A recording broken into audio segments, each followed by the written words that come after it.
Nous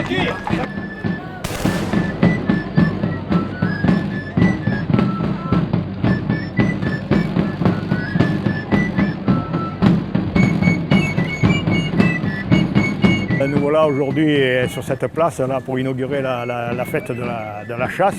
Notre association qui date pas d'hier puisque cette année elle va avoir 82 ans. Elle a été créée au mois de juillet 1931. Nous sommes toujours 300 adhérents, résidents rocobrunois, c'est-à-dire une grande famille pour le village, quoi.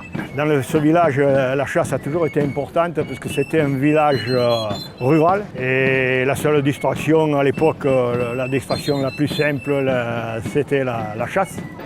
Depuis l'âge de 16 ans, j'ai le permis de chasse, j'ai toujours chassé et j'en ai 83 et je continue à chasser. Bon, depuis l'âge de 16 ans, je chasse et j'en apprends toujours de la chasse. De tout temps, en effet, la chasse, comme sa cousine, la pêche, anime et animait la vie de nos communes.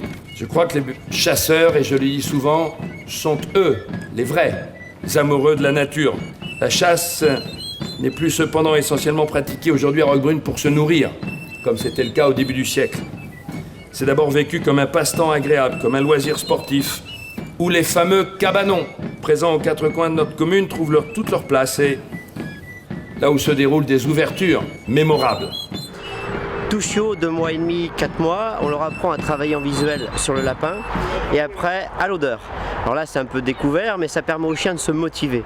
Et on a des chiens qui adultes deviennent de vrais chiens de chasse par leur esprit. Nous allons faire des démonstrations de chiens, c'est-à-dire nous avons 2 terrains. On a des démonstrations de chiens courants, chiens de rouge qu'on appelle. Le chien de rouge c'est un chien qui est spécialement dressé pour retrouver le gibier blessé, qui suit la trace du sang. C'est très intéressant à voir, ça permet de retrouver de nombreuses grosses bêtes blessées. Et oui. Et voilà.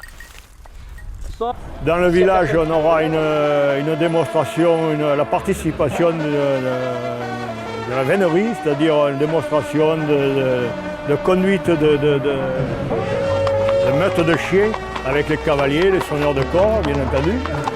Et c'est très intéressant à voir.